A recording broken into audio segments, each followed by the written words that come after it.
Olá, tudo bem? Estamos dando início a mais um podcast Além do Jaleco. Estamos aqui com uma ilustre presença, a doutora Ana Luísa Couto. E, doutora, se apresenta um pouquinho pra gente. Tudo bem. Primeiro, muito obrigada pelo convite. É um prazer enorme estar aqui. Meu nome é Ana Luísa Couto, eu sou médica pediatra. Toda a minha formação foi no Rio de Janeiro. Faculdade, eu fiz residência médica também no Instituto Fernandes Figueira, que é o Hospital Pediátrico da Fiocruz. E hoje em dia eu trabalho no consultório, atendendo desde os bebezinhos até os adolescentes e também em hospitais da rede particular. Maravilha! Acredito que esse episódio vai ser de suma importância, para todas as pessoas que estão assistindo hoje a gente aqui. E para a gente já lançar de antemão, vou fazer uma pergunta para a doutora. Eu vi que no seu perfil tem Eu Brinco em Serviço. Você poderia dizer para mim, aprofundar um pouco mais a respeito disso? Da onde que veio, da onde surgiu? Tá, vamos lá. Isso foi meio que um trocadilho que eu botei ali. Porque o que acontece? Desde o início da faculdade de medicina, a gente aprende que uma coisa muito importante para a gente ter sucesso ali no nosso atendimento é uma boa relação médico-paciente. E no meu caso, o meu paciente é a criança. E como é que a criança se comunica? Como é que a criança se expressa? Brincando. Sim. Então, trazer essa abordagem mais lúdica, conversar com a criança, deixar ela se soltar, consegue fazer com que eu tenha uma conexão, um vínculo melhor. E isso, claro, é bom pela satisfação do meu paciente, e consequentemente também dos pais, mas também até de forma técnica, porque facilita acessar o que é de fato, como é que de fato aquela criança brinca, se expressa, entender um pouco da parte do desenvolvimento dela melhor, examinar com calma, sem choro, sem estresse. Então, o brincar, ele entra também como uma ferramenta de cuidado mesmo. Maravilha, isso é muito real, que vem acontecendo hoje em dia. E você conseguiria dizer para mim quais são esses benefícios, que você pode trazer brincando com essa interatividade com as crianças? Que acredito que isso é super real, Hoje a gente está vendo com uma coisa muito engessada, uma medicina muito engessada, mas voltada para parte de criança, pediatra, tem que ser totalmente a abordagem assim, totalmente diferente, Conseguiria descrever isso para mim? É um pouco de conquistar a confiança da criança mesmo, assim.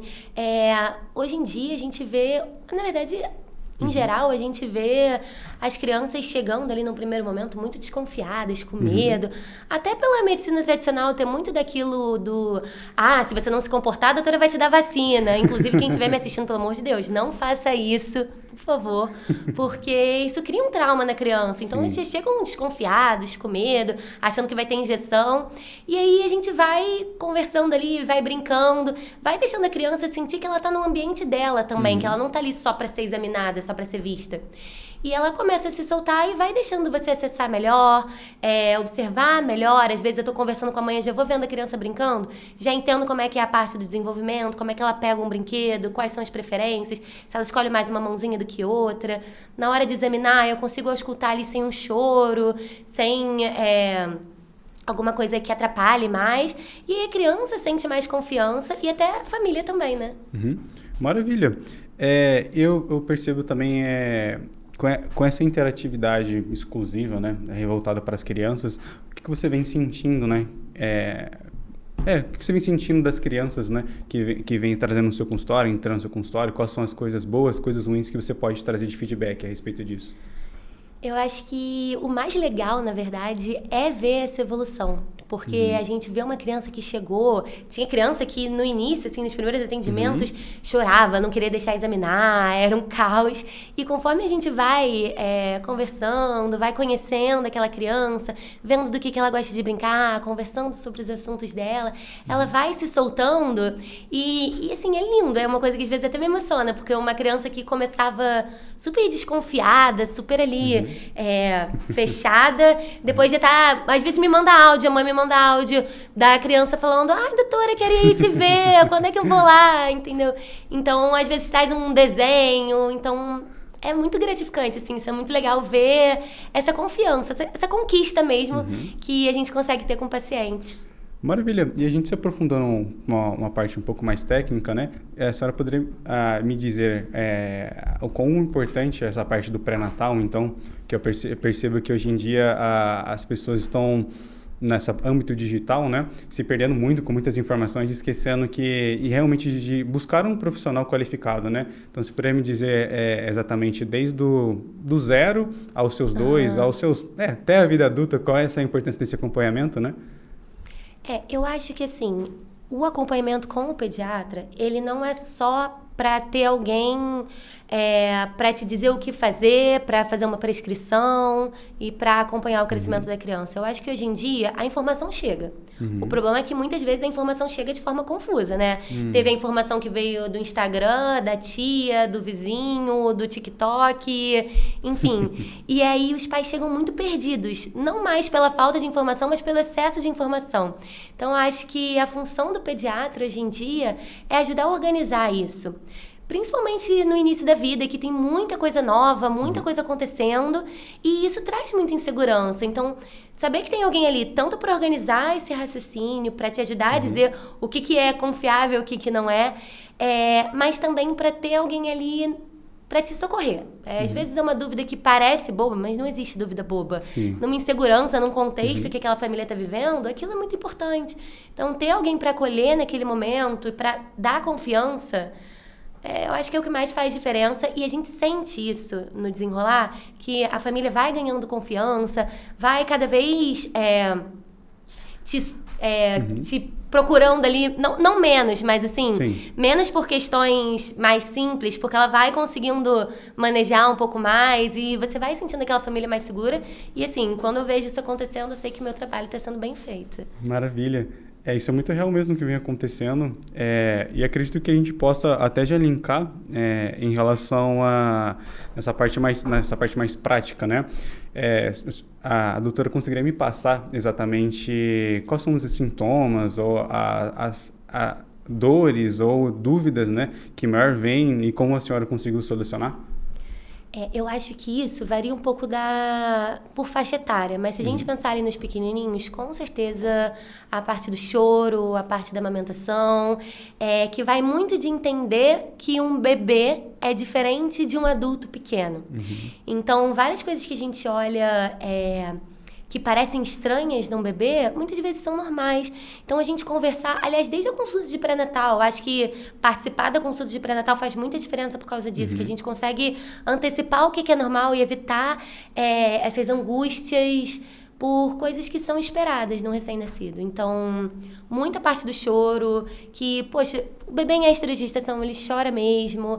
Tem o que é normal, o que não é normal. A amamentação também... A gente vê muito aquela preocupação da mãe, né, principalmente. Ai, meu leite é fraco, eu não estou alimentando meu bebê, o que está acontecendo?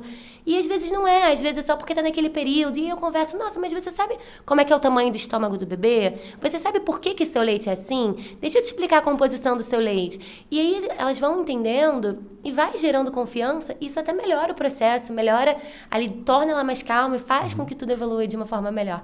E nos mais velhos, sem dúvida, é a febre.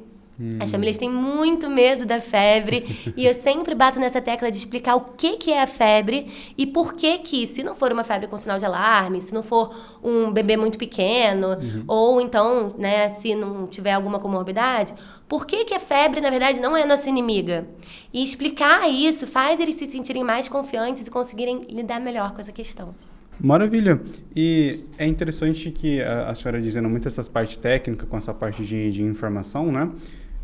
A senhora conseguiria me informar quais são os principais sinais, né, que os pais nunca devem por exemplo, ou se desesperar, ou realmente é normal, não é normal? Tem realmente aqueles sinais de alarme clássicos que, de fato, a gente precisa ficar mais atento. Então, febre em recém-nascido. Recém-nascido não pode ter febre, tá? Febre em recém-nascido é emergência.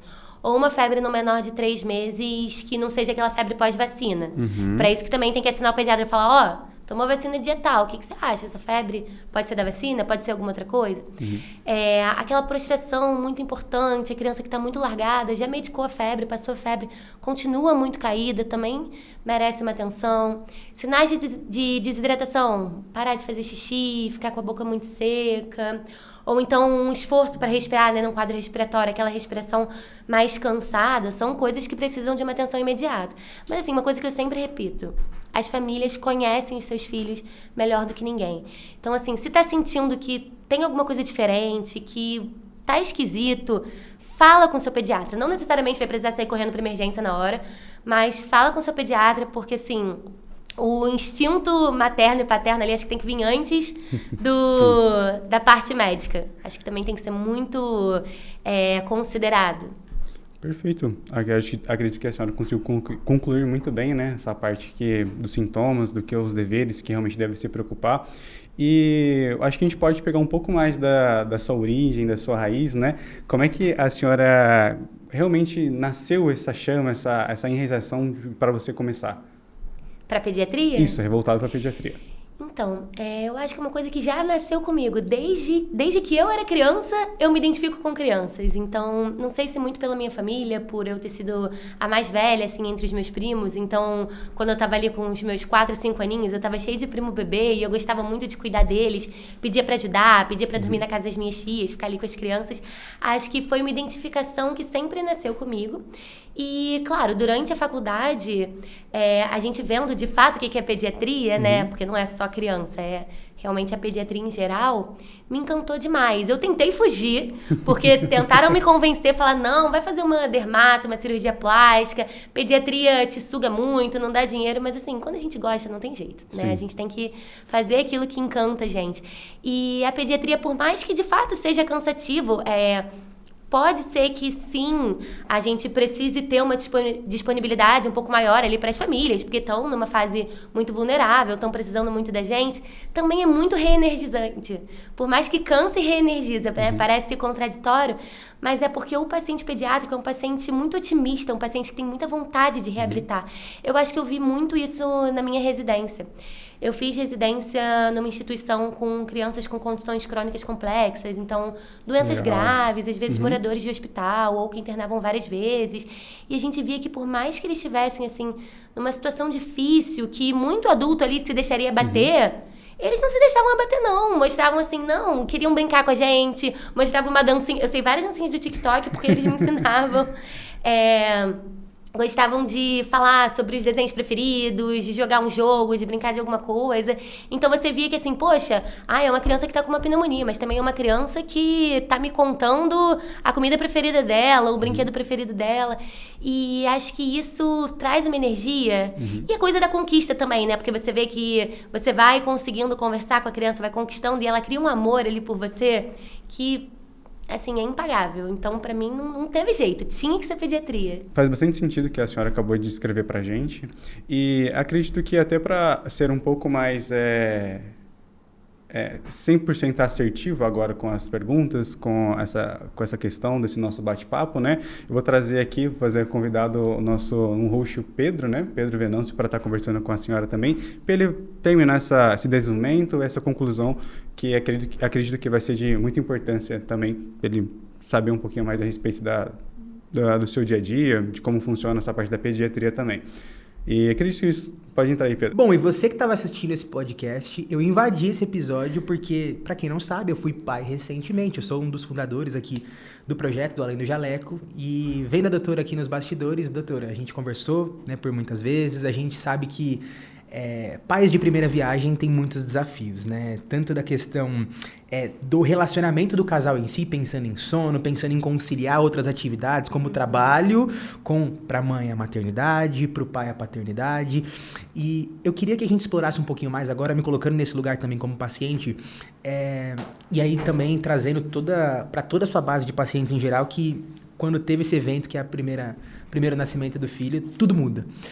Eu queria te perguntar primeiro, o que para você coloca como essencial para essa mãe, para esse pai, fazer para que seja mais leve esse processo? Pensando em começar olhando para esse momento. Primeiro filho, os pais estão ali naquela euforia, passou aquele desespero de quando que eu vou parir, quando que ele nasce. A mãe teve o bebê. E agora? O que fazer? Porque parece que você se prepara tanto para o parto no lugar de mãe, que quando nasce, aí você respira, quando abaixa aquela adrenalina, você fala, tá no meu colo. E agora? O que essa mãe não pode deixar de fazer e o que ela deveria fazer em geral, pensando em planejamento, pensando em rotina? É claro que o seu acompanhamento faz parte desse processo, mas pensando nela, o que para você é inegociável ela tanto fazer quanto deixar de fazer?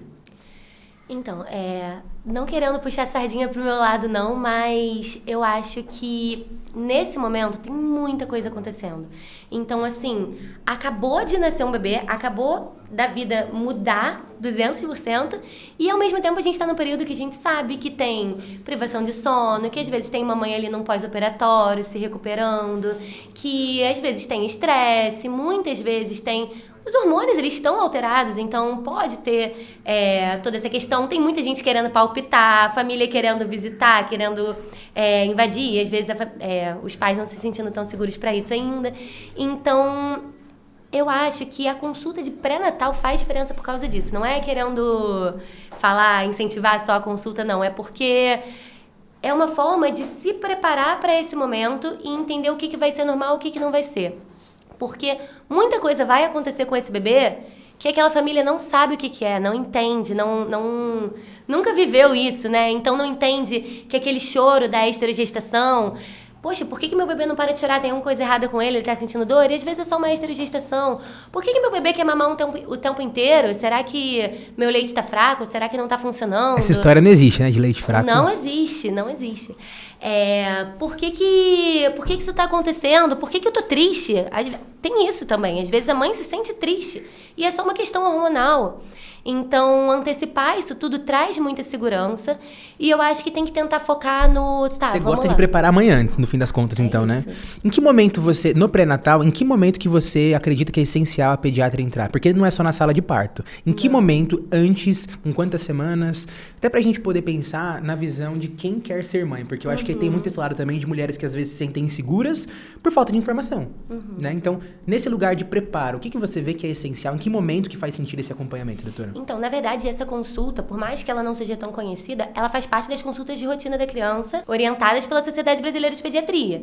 Então, é determinado ali que o ideal é que ela seja feita a partir de 28 semanas de gestação, excetuando, assim, algum parto de risco, que tenha probabilidade de ser prematura, a gente pode puxar para um pouquinho antes. Mas, em geral, é ele mais ou menos com 28 semanas, para a gente poder conversar sobre tudo isso com calma, falar o que você deve comprar, o que você não deve comprar, como você cuida do seu bebê ainda na barriga, porque a gente sabe que o período dos primeiros 1000 dias, que vai ali desde a concepção até os 2 anos de vida... Muita coisa pode ser feita ali que vai fazer diferença pro resto da vida da criança. Então, desde a barriga já tem coisa que pode ser feita. Como é que vai ser esse parto? O que você quer? O que você pode escolher?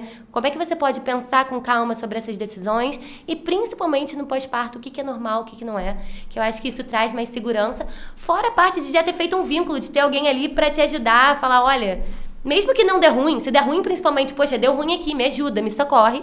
Mas mesmo que sejam, assim, dúvidas recorrentes... Ai, meu Deus, isso aconteceu, isso é normal? Não, calma, isso é normal, isso faz parte. Lembra do que a gente conversou? E aí, acho que isso traz muita segurança. Não, é legal, né? Eu trouxe muito essa visão de recém-nascido, né? Muito por estar vivendo isso, mas com todos os pais que eu converso... A gente sabe que muitas vezes tem um lado fisiológico, sim, mas também tem esse lado mais emocional, mais humano. O quanto que se você pudesse separar, assim, uma proporção da sua consulta, o quanto é algo realmente fisiológico, algo técnico, e o quanto é esse lado mais de acolhimento, de conversa com as mães e os pais, na sua visão? O quanto é importante isso?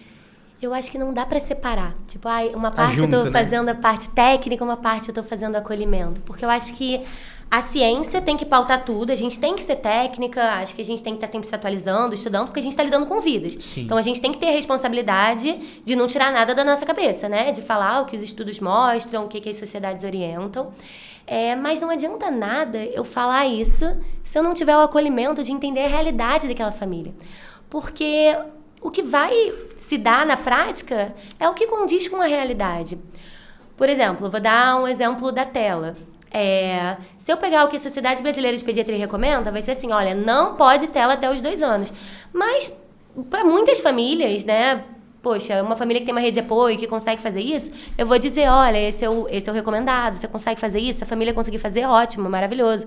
Mas tem famílias que a gente sabe que vai ser uma mãe exausta, emocionalmente, fisicamente também, com muita coisa para fazer, tendo que lidar, às vezes, com outras crianças, com tarefas da casa, e ela precisa distrair aquela criança de alguma forma, e eu virar falar assim, não pode tela, então você se vira para distrair seu filho.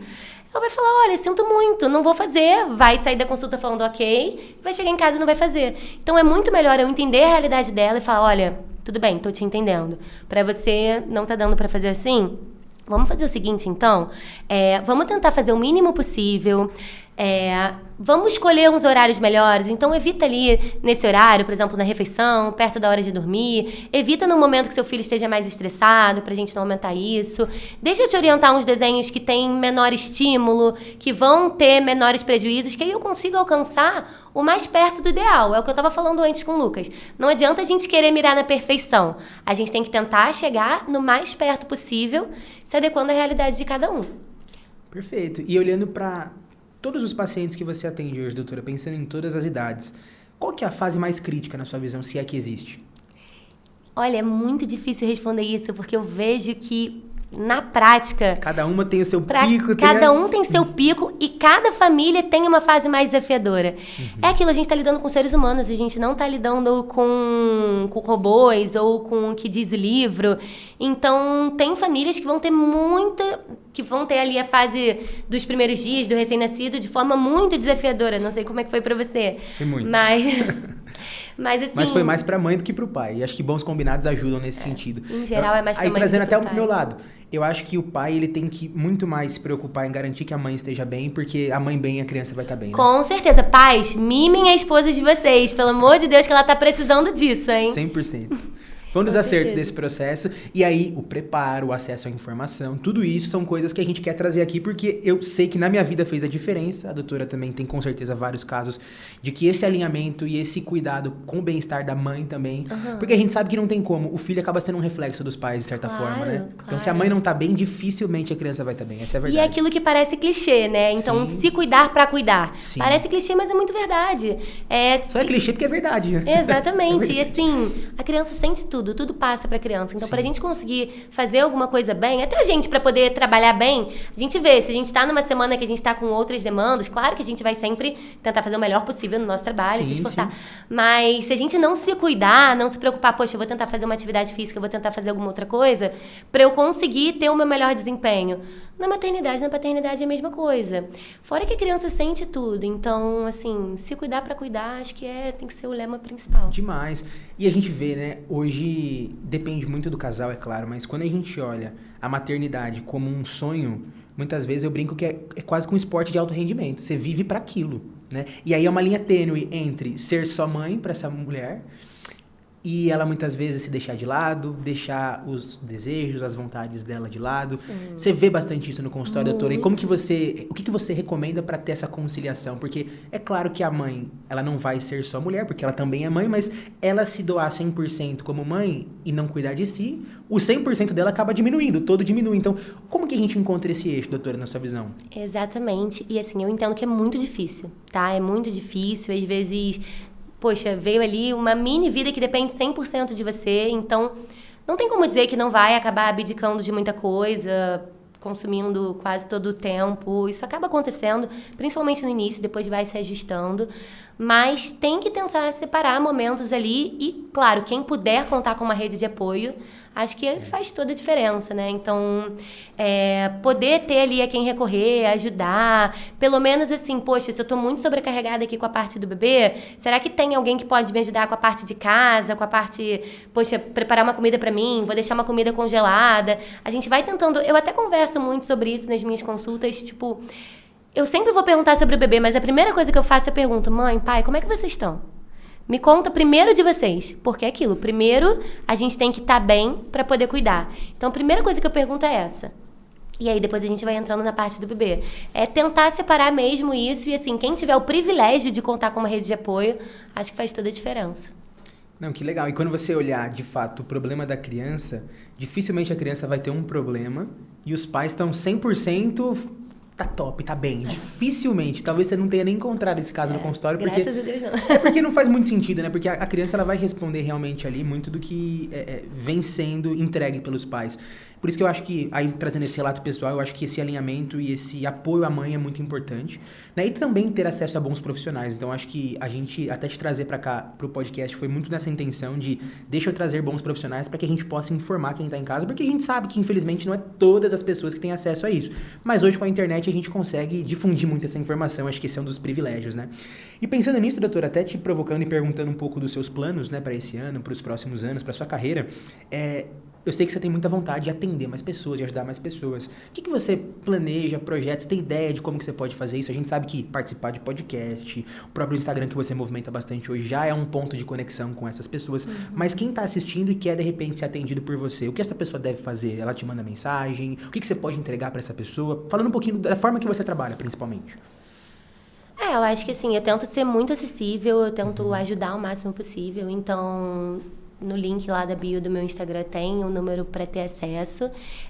Eu tento fazer, inclusive, eu faço atendimento online, por exemplo, que às vezes chegam pessoas que não são daqui, atendo pessoas até de outros países, para tentar abranger o máximo possível. Claro que às vezes a gente tem que se virar nos 30 ali, que não sobra muito tempo, mas a gente vai tentando. E tenho outros projetos também, por exemplo, cursos, palestras. Eu estou sempre aberta a isso, porque, assim, se eu puder usar o meu conhecimento para levar informação, para levar informação de qualidade no mundo que a gente tem tanta informação, assim, que infelizmente é mais marketing do que informação, eu vou fazer, porque é como se fosse uma missão mesmo de vida, é o que me faz bem, o que eu sinto que eu devo fazer. Então, tenho sim esses projetos, vamos ver, né? Que legal. E assim, até abrindo uma outra pauta, né, que complementa muito o que a gente conversou, pensando na jornada dessa criança. Olhando para a internet, que é algo que a gente sabe que é muito importante estar presente, a gente está aqui no YouTube, está gravando, mas a gente sabe que tem o outro lado da moeda, que é muitas vezes agora olhando para adolescentes, por exemplo, que é aquela cobrança pela perfeição, né? Que é aquela cobrança de parecer que está tudo bem. Quando a gente olha para essa idade, né, é uma idade muito sensível, né? Você até conversou com o Lucas ali anteriormente, que é uma fase que naturalmente tem seus desafios, a questão da privacidade, aquela questão de estar crescendo e tudo mais. Como que você hoje, doutora, geralmente lida com esses desafios dessa faixa etária em específico, da adolescência como um todo? É com muita conversa. Tem muita coisa emocional também envolvida. Muita coisa aí, né? emocional envolvida. Eu acho que tem uma parte parecida com a da criança, mas abordada de forma diferente. Porque, por exemplo, a criança, às vezes, ela chega ali com medo, chorando, retraída, e a gente vai tentando entrar no universo dela, conversar, deixar ela brincar, para ela se sentir mais à vontade, criar ali uma conexão, uma confiança e você conseguir acessá-la melhor. O adolescente é a mesma coisa, só que, claro, com uma outra linguagem. Do jeito então, dele. Exatamente. Então, eu tento entrar um pouco no universo dele, conversar um pouquinho. Antes de entrar para a parte médica, perguntar, e aí, qual é o seu time? Você gosta de algum esporte? O que você gosta de fazer? Como é que é na escola? Vai tentando ir ganhando ali ele pelas beiradas, conversando com calma. Num primeiro momento, junto com a família, a gente começa abordando situações mais gerais, né? Fala de alimentação, de sono, dessa outra parte. Tenta botar ali uma brincadeirinha no meio, que eu acho que ele se solta melhor. E depois, se for de acordo com a família e com o adolescente, fala, poxa, posso conversar com você em particular? Acho que a gente pode conversar um pouquinho melhor, tentar entrar no assunto. Tento entender, entendendo também como é que aquele adolescente está se sentindo, porque acho que nada pode ser forçado, né? A gente tem que ter muito respeito. E é isso, indo aos poucos e conquistando. Depois eles viram, assim, nossos amigos. O menino, às vezes, é um pouco mais difícil que a menina de se soltar. Tá ali meio acho forçada, que mais, a mãe que mandou, fica algo muito... Acho que mais também por eu ser mulher, né? Acho que também fica um pouco do constrangimento. Mas com o tempo eles vão se soltando e dá certo. Não, muito bom. E a gente sabe muitas vezes que nessa fase a gente tá pagando o preço de algumas escolhas ruins lá de trás, né? Foi o que a gente conversou. E até aproveitando o tempo, a gente está gravando agora no final de março, início de abril. A gente sabe que na medida em que a gente vai caminhando para o inverno, eu tô falando muito isso porque eu vi isso como pai. A questão da bronquiolite como um todo é algo que pega bastante. Vai chegar esse friozinho, vai chegar mãe no consultório trazendo problema de criança. Como que você costuma se preparar para essa época do ano, sabendo que é desafiadora por natureza? A gente sabe que é algo que vai acontecer e sempre acontece mesmo. Na verdade, a gente já tá vendo, tá? Já tá... Outono começou já. Como diz Sandy Júnior, o outono é sempre igual. Então, assim, é uma coisa que faz parte, a gente vê todo ano. Depois da pandemia, até mudou um pouco a sazonalidade. A gente começou a ver também isso se perder um pouco. Mais espaçado ao longo do ano, né? Exatamente. Não tem mais um pico tão... Mas, não, ainda tem, mas assim, acho que diminuiu um pouco, com certeza. Mas ainda assim, a gente se prepara, assim, quase que pra guerra. A gente sabe que vai ser assim, a gente... E tenta também se prevenir, reforçar os cuidados, falar, por exemplo, a vacina de influenza. A gente está tendo muita influenza, inclusive quem não se vacinou, corre para se vacinar.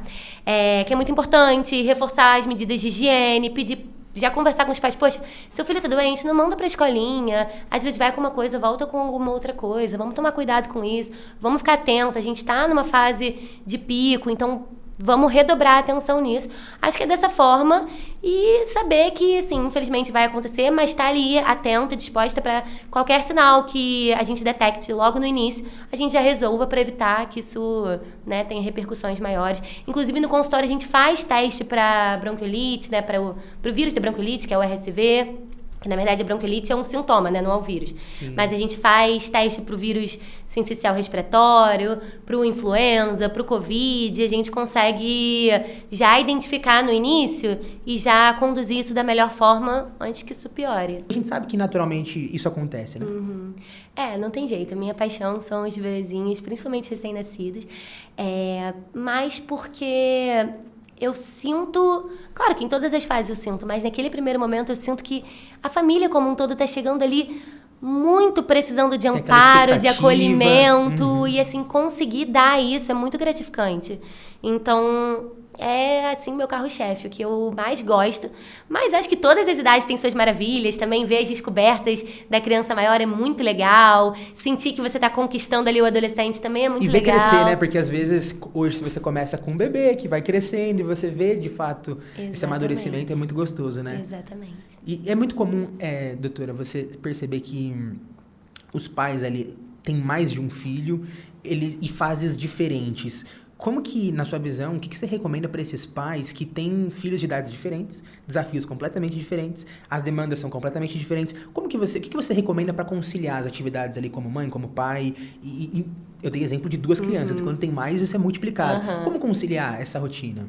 Eu sei que é muito difícil, mas a gente tem que ter um cuidado muito importante, que eu sempre reforço, desde que, assim, minhas mães, meus pais falam que estão esperando o segundo filho. Lembra que o primeiro filho ainda é uma criança. Porque, às vezes, sei lá, o primeiro filho tem 2 anos e os pais vão ter outro filho.